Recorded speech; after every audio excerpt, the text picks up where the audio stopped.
le message du Dalai Lama pour les 24 heures de méditation.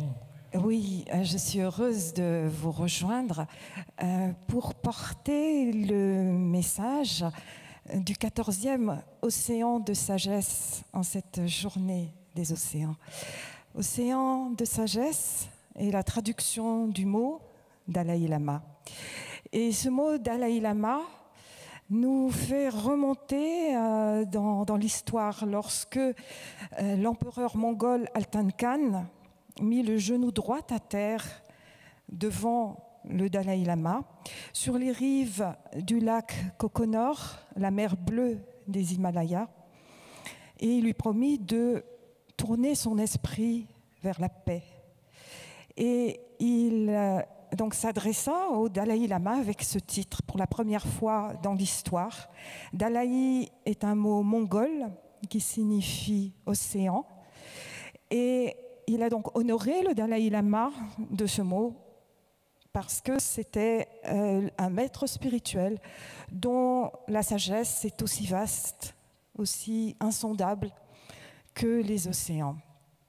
Et ce 14e océan de sagesse, l'actuel Dalai Lama, m'a demandé de le rejoindre à Oxford le 15 septembre de l'année dernière pour un entretien. Et donc nous allons voir un extrait de cet entretien.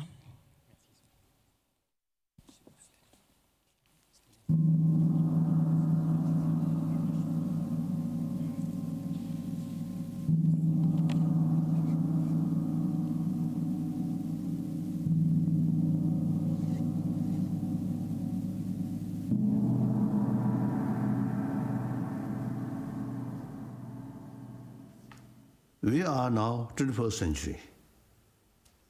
Time always moving. With new time, new reality there. So we have to accept the new reality. Facing new reality, but our perception is old thinking. Then, you see, I think a lot of problem, unnecessary problem, you see, happen. So we must act according new reality. Otherwise, you see, there's a gap, our perception and the reality gap. So then, all our efforts become unrealistic. So therefore, I think now, serious interest about global warming or environment issue, I think now this is one hopeful sign. Now, I think they're taking care about our only home, this planet, is not just government's responsibility. All humanity, all individuals have the responsibility. And then, I always telling, the war, bloodshed, immediately striking in our mind. But the damaging the ecology or these global sort of, what's the warming, these things, without much sort of, obvious, but invisibly, you see, month by month, decay. So once we feel some difficulties to breathing, difficulties to eyes, and particularly children, then maybe too late. So therefore, this is something very serious, and then each of us, 7 billion human beings, taking care about global, sort of these global issues should be part of our life. So in our daily life, always you see, keep some sort of, serious sort of thinking. If I do this, it eventually some effect. So if I do one single person, then other 10 people, 100 people, 100,000, then, so change start from individual. Then, you see, effect come. When the matter of mental state, you see, mind calm, that's the real inner peace. You see, even if I think in our common sense, you see, sometimes you see doctor, you say advise you should be relaxed. So relax means calm mind. Relax does not mean you see good bed and all the facility good and music, nice music, and close eye, but still inside too much anxiety, too much stress, not the relaxation. The relaxation, no matter how sort of external facility, your mind completely sort of peaceful or calm. That's the relaxation. Relax. So therefore, you see, even physical health, you see, the peaceful mind is very essential. Now some modern sort of medical scientists nowadays say too much stress, anxiety, and then frustration, anger, hatred, fear, very bad for our health. So therefore, peace, outside peace, people usually, you see, peace, world peace. Now everybody's sort of mouth now always say peace, peace, peace. But here, full of anger, full of fear, how can develop peace? Just to release few pigeons will not bring peace. Peace, you see, actually, who create I said violence or no peace? So we create it. Ultimately, our emotion. So therefore, in order to bring real world peace, long-lasting world peace, firstly, we human beings' mind should be peaceful. That also, there's no independent human mind, but we individual mind. So therefore, individual mind, try to develop peaceful mind. So that you need more knowledge about the system of emotion, system of mind. So we need some knowledge about, I usually call, map of mind. So I think science of mind, I think very important, very crucial. And up to now, the scientific research, only external things, not sufficient to sufficiently carry about the research about mind, about emotion. Now, happily or fortunately, some individual scientists and brain specialists now begin to carry some sort of research work. This, I think, very important. We are not talking about next life or heaven or hell. We are talking the happy human being, happy, peaceful world. So the peace of mind is very essential.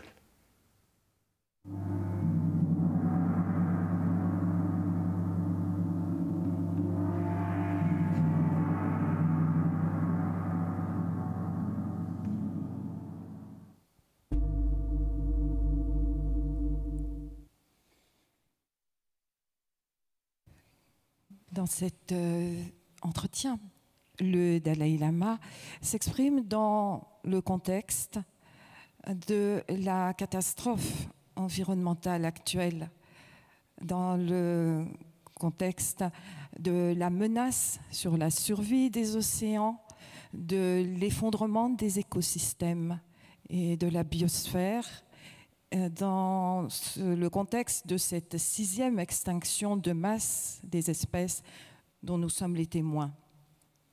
Mais son message, et le message de la nouvelle réalité, c'est de dire que cette catastrophe n'est pas une fatalité. Et il nous reste peu de temps, c'est vrai, mais nous pouvons encore transformer l'état de la planète aujourd'hui.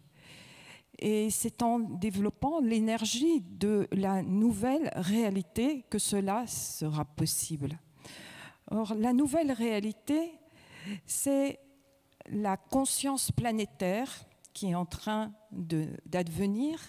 Et c'est ce que nous vivons aujourd'hui dans cet événement où nous sommes ici au Grand Rex et où nous sommes connectés en streaming avec la planète entière. C'est donc cette conscience planétaire, et le Dalai Lama nous invite à développer une responsabilité universelle, à sentir que nous sommes reliés à toutes les formes de vie humaines et non humaines qui ont cette planète pour habitat. Et la méditation est un moyen de développer cette conscience planétaire, de se relier à toutes les formes de vie en ramenant l'esprit à l'intérieur de l'esprit, en ramenant l'esprit vers sa base aimante et lumineuse. Et c'est ce que je vais vous inviter de faire pendant cette méditation aujourd'hui. Et il y a un lien, en fait, entre ma présence ici et le thème de cette journée et la méditation et aussi la nouvelle réalité. C'est que quand j'écrivais ce livre de nouvelle réalité, que j'ai signé donc avec le Dalai Lama, j'ai vu plusieurs fois en rêve des dauphins. Et ils sont venus régulièrement. J'écrivais devant un étang et dans mes rêves, je revoyais cet étang et je voyais des dauphins qui bondissaient au-dessus de l'étang et qui replongeaient ensuite. Et j'ai compris qu'ils me communiquaient l'énergie de la nouvelle réalité, cette énergie de la vie profonde qu'ils vont chercher dans le fond des océans et qu'ils ramènent ensuite à la lumière. Et donc ce mouvement des dauphins de descente et de remontée, c'est aussi ce mouvement que l'on va faire dans la méditation. La méditation, c'est pas simplement de s'asseoir, d'être silencieux et de garder les yeux fermés. La méditation, c'est un travail de transformation, une transformation intérieure, donc, qui va nous permettre de nous reconnecter avec cette énergie de base, cette énergie d'amour, de compassion, de générosité et de bienveillance que l'on retrouve lorsque l'esprit retourne dans sa présence vers sa base d'amour et de compassion. Donc, dans le temps que nous avons, je vous propose maintenant de vous asseoir en étirant la colonne vertébrale autant que possible et de ramener, donc de fermer les yeux si vous voulez, ou en tout cas déconnecter les consciences sensorielles et petit à petit retourner vers l'esprit intérieur. Et de retrouver dans cet esprit intérieur la force que nous allons chercher, qui sera cette force de transformation. Et je veux bien que vous passiez le visuel, le deuxième visuel, le suivant.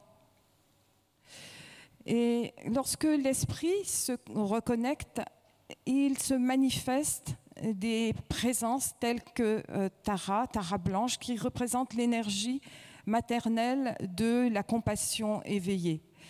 Et je vous demande de fondre l'énergie de votre esprit avec cette représentation de Tara, qui est cette source de lumière blanche à l'extérieur de vous sur l'écran, que je vous invite à retrouver en vous-même, en visualisant que de cette source de lumière blanche sont irradiés des rayons de lumière. Et ces rayons de lumière descendent sur vous. Ils entrent par le point couronne au sommet de votre tête et ils vont descendre dans le canal central et illuminer progressivement les différents chakras, les chakras de la couronne, le chakra du front, le chakra de la gorge, le chakra du cœur, le chakra du nombril et le chakra secret à la base du canal central. Donc cette énergie de lumière entre en nous, descend, et elle s'inverse, elle remonte. Et nous allons vivre cette circulation dynamique de cette énergie de lumière qui est une énergie de compassion, une énergie d'amour, dans un état de conscience où nous méditons avec tous les êtres pour le bien de tous les êtres, car il n'y a plus de séparation.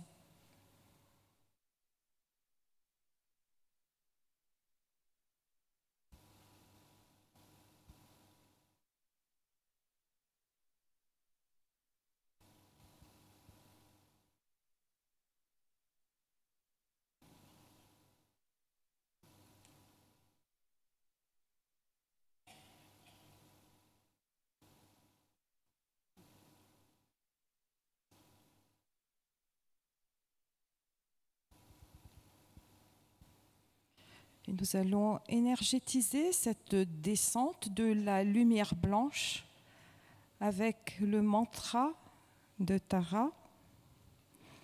Et je guiderai de ma main donc, la descente du mantra avec le Om qui résonne au niveau des chakras supérieurs.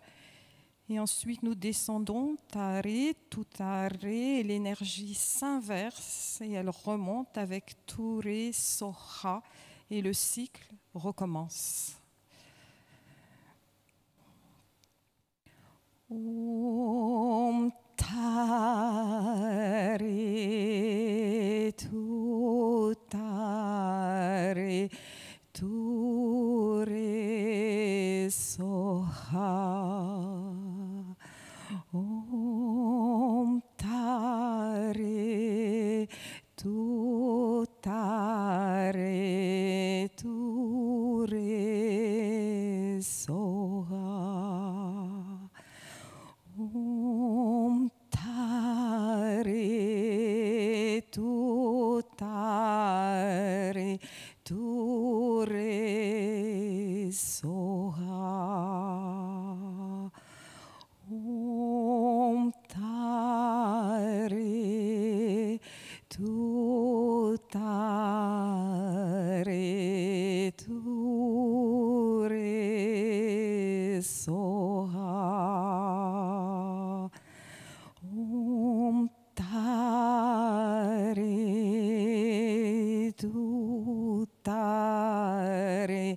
Ture, Soha. Om Tare, Tutare, Ture, Soha. Om Tare,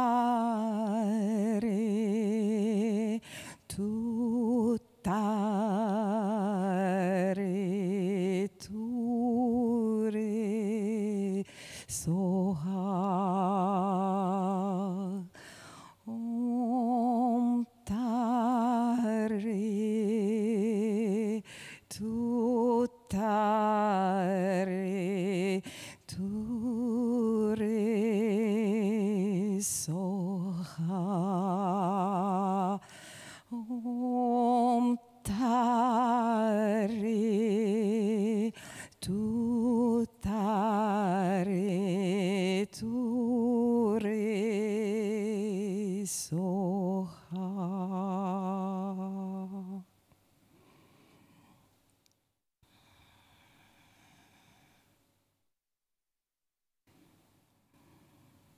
Nous concentrons maintenant la lumière blanche sur le chakra de notre cœur, où elle brille comme un diamant, comme un joyau. Ce n'est pas une lumière physique du monde, ce n'est pas une lumière ordinaire. C'est la lumière de la compassion, de l'amour, de l'énergie mère de la vie. Et nous la faisons briller sur le chakra du cœur, où sont connectés tous les canaux du corps subtil. Et la lumière irradie dans notre courant de conscience. Elle irradie dans tout notre système nerveux subtil. Puis elle passe dans la moelle des os, dans les nerfs, dans le sang, dans la lymphe, dans les organes, dans la peau. Nous inondons chaque cellule de notre corps de cette lumière de l'amour et de la compassion, qui est une lumière aimante, une lumière de guérison, une lumière de félicité.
Nous revenons à cette source de lumière sur le chakra de notre cœur.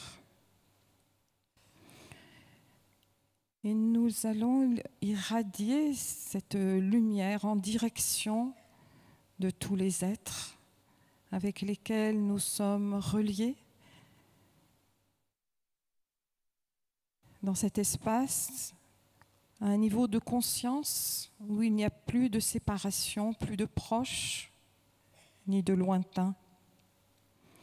Et nous diffusons à partir du chakra de notre cœur, cette lumière de guérison qui libère de la souffrance et des causes de la souffrance.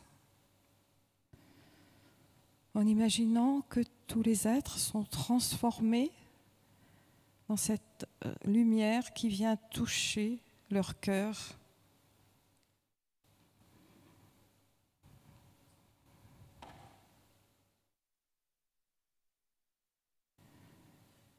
Et je demande le visuel suivant.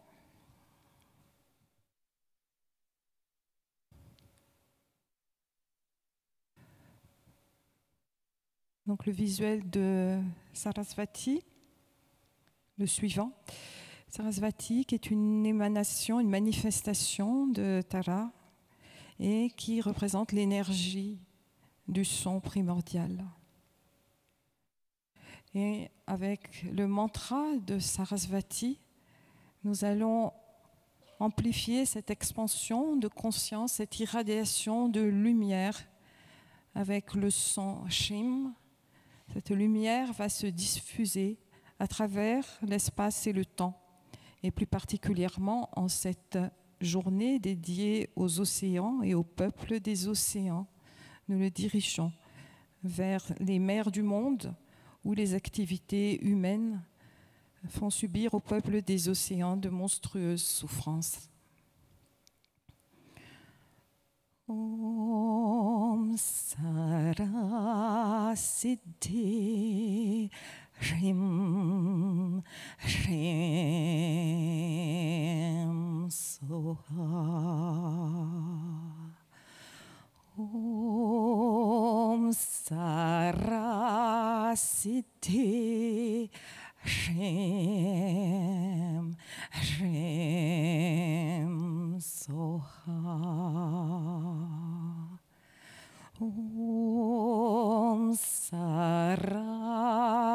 cité, j'aime so. Om Sarasite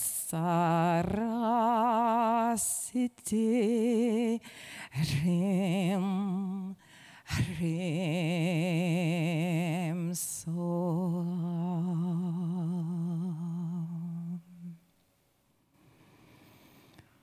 Nous imaginons que les océans du monde se transforment en océans de lumière, océans de sagesse, océans d'amour.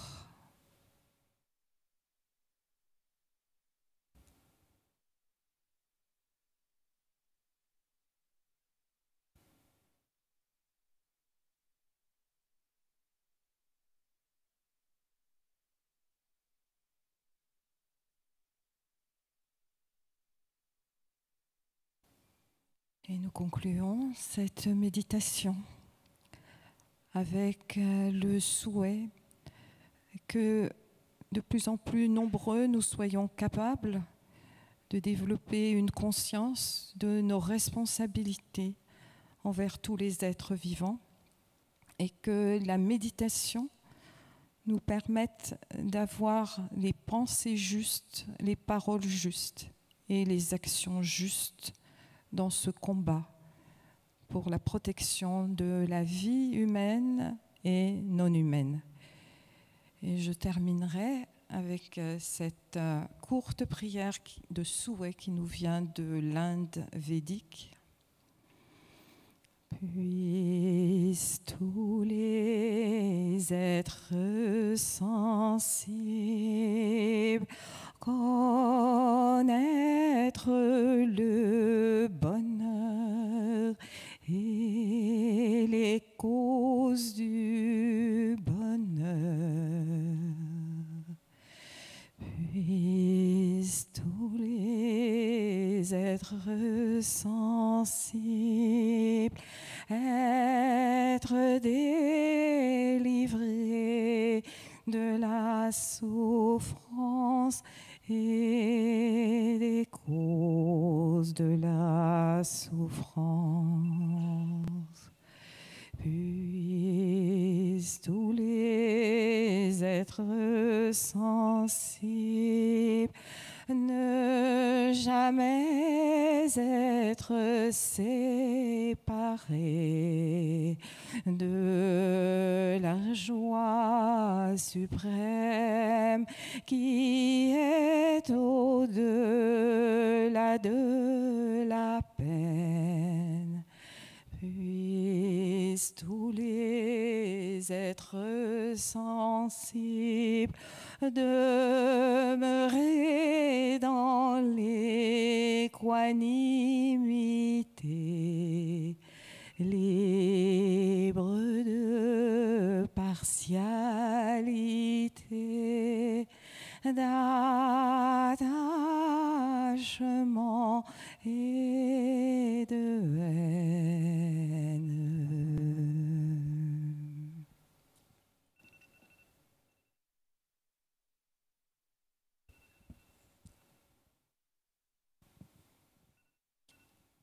Merci Sophia.